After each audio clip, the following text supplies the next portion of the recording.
Good morning. Today we are going to start our third part in this series of lectures.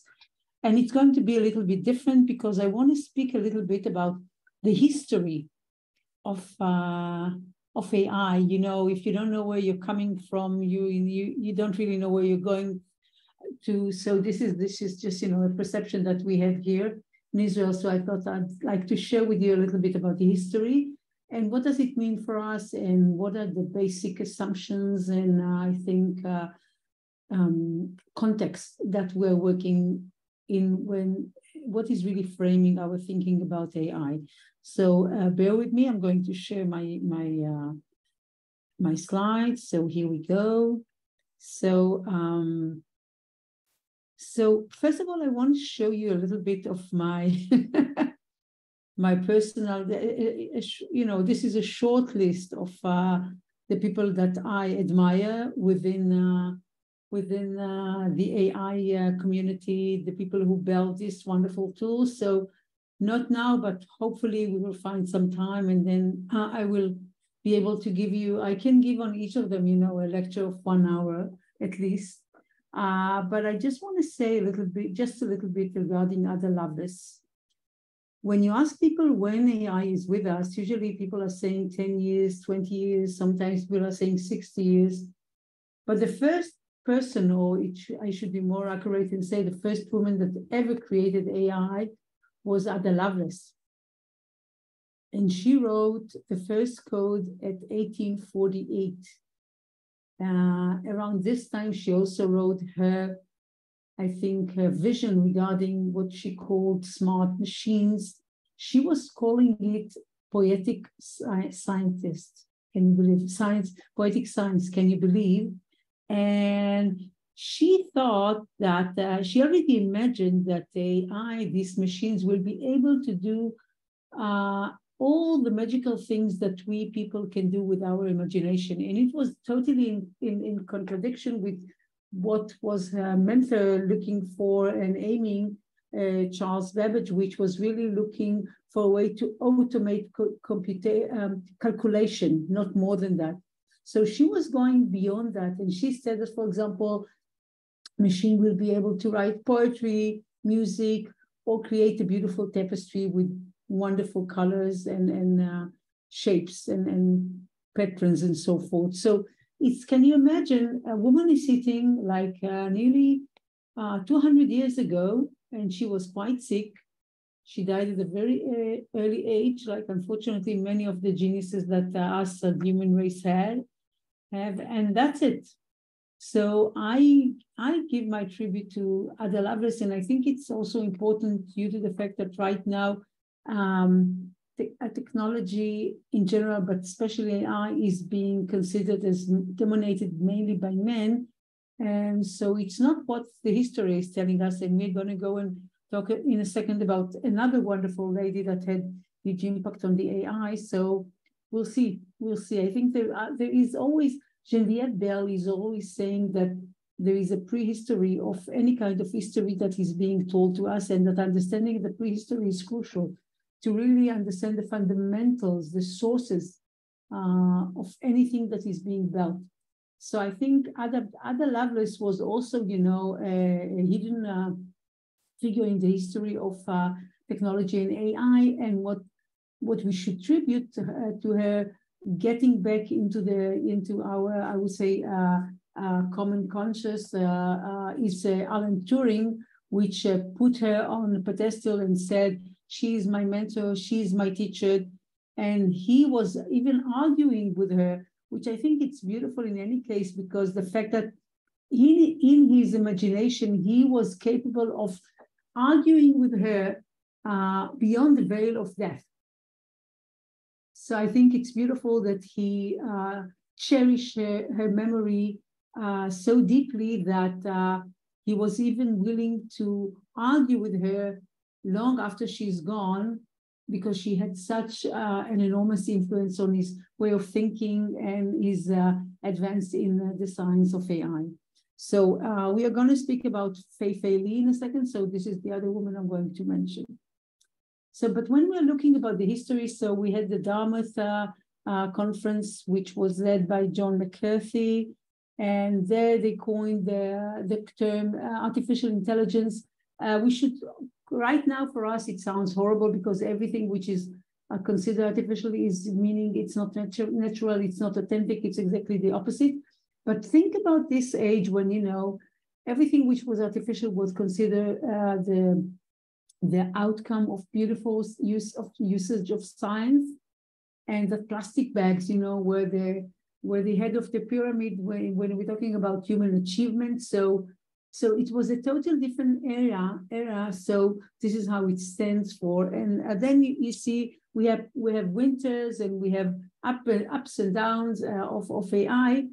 Of course, a very important point is 1997 when IBM Deep Blue defeats Garry Kasparov, the world winning Czech champion, and he was extremely upset at that time, and he was correct because he says, well, I can only go and scout my memory, but Deep Blue has the ability to, you know, go and and search within a vast, much larger amount of options, which from what I have, but still, it was a miraculous moment when suddenly a game that we thought would never be able to won by a machine was won. Of course, Garry Kasparov took his, I would say, lessons and deep insights that he got from that, and now he created a partnership between, people and machine. And of course, the doom and gloom people who believe that after that, no one is going to be interested in Czech anymore. Well, to them, I can only say that today there are many more people who are playing chess, and we are learning from the machine, but also watching machines playing with each other is so dull, so we don't do it anymore. So I think this is also important to know.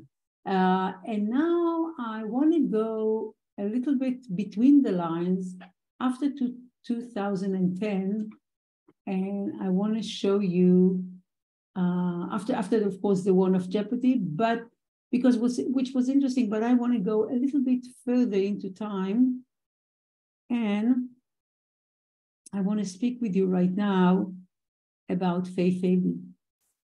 Faith Ely was, a student. She was an immigrant, a very poor immigrant from China. She was lucky enough to fled with her parents to arrive to United States. She keeps saying that whenever she got into the class, she had this small book of what she was supposed to study in this lesson, and then she has a pack of books, dictionaries that were supposed to assist her in learning what does each word means.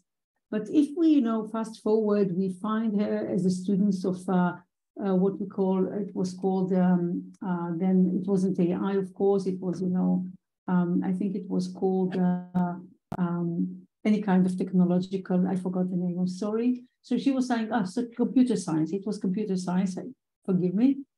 And, she was striving to be successful. And while she was, doing her PhD, she got to the conclusion that computers will not be capable of progressing unless we give the ability of sight. It was very interesting because she met this guy who created the world net, which was the largest, I think, collection of words ever. And she thought that if she can create something similar, like an image net, and then if she can create a competition, and the competition wasn't for the sake of the competition, but in order to, I would say, make sure that people will be willing to contribute to the effort. So, it wasn't about the competition itself. This was a kind of mechanism she wanted to create in order to enable many people to, on one hand, to participate, but on the other hand, to really ask them, to create a motivation to raise to the challenge and deal with the challenge of creating, of giving computers the ability to see. So she started it. Everybody thought she is crazy. I think her mentors, I mean, the professors that were, mentoring her in a PhD said it's crazy. All her friends that says that she's going to, ruin her academic career. But she was very persistent. Think about it. A young woman, a poor lady, that has to go every weekend and to take care of her family laundromat because she was the only one who spoke English. She called herself the CEO of the laundromat, of the family laundromat. She went around and asked her for, it wasn't charity, but loans for the larger community, family, extended family, and so forth, in order to assist her parents in, making a living. So she was working in the university until Thursday, and then she would come home Friday, Saturday, and Sunday and working there and go back to studying. And she's incredibly humble.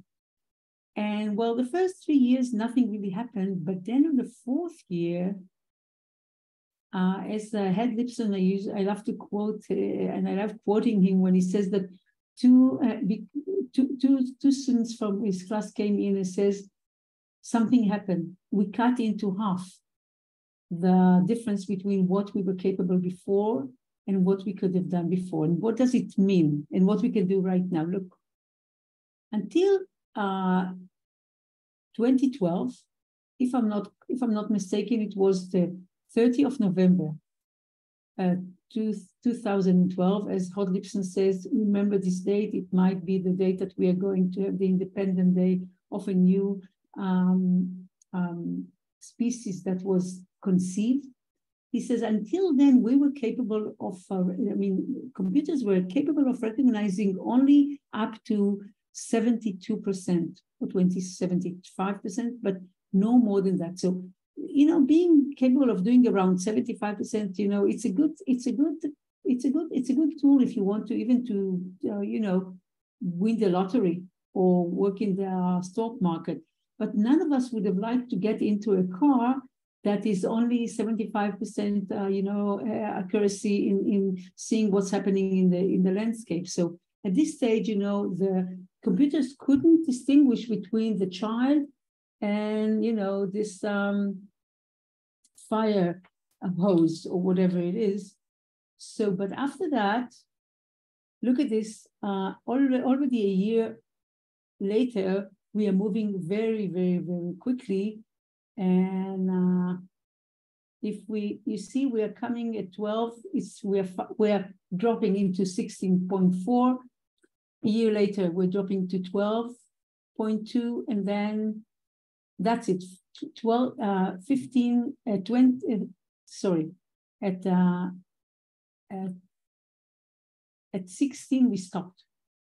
There was no reason to have any more this competition, because there was no need, because machines were capable of distinguishing anything better than human. So it's one woman who changed the course of the history of computer science, meaning AI, meaning our lives. That's it. So right now, what is happening is that Andrew Parker created the light switch theory and the evolution of eyes. And what he says is that, there were all these creatures in the sea, moving around, and then no one really knows, but in a blink of an eye, as he said, something caused a Cambrian explosion that once we had bigger and bigger organs, we had to create a system that will be capable of managing it. So somehow nature created the mind, and out of it, everything is being created. So when we are talking about this day at 2012, we really mean that this was the beginning of the Cambrian explosion that we are seeing right now in AI, and we are only in the beginning. We are only doing baby steps right now. But this was really the turning point, and it was thanks to this wonderful lady, Faith Yahli. So here we go. Okay, I'm stopping here, and we'll be back soon.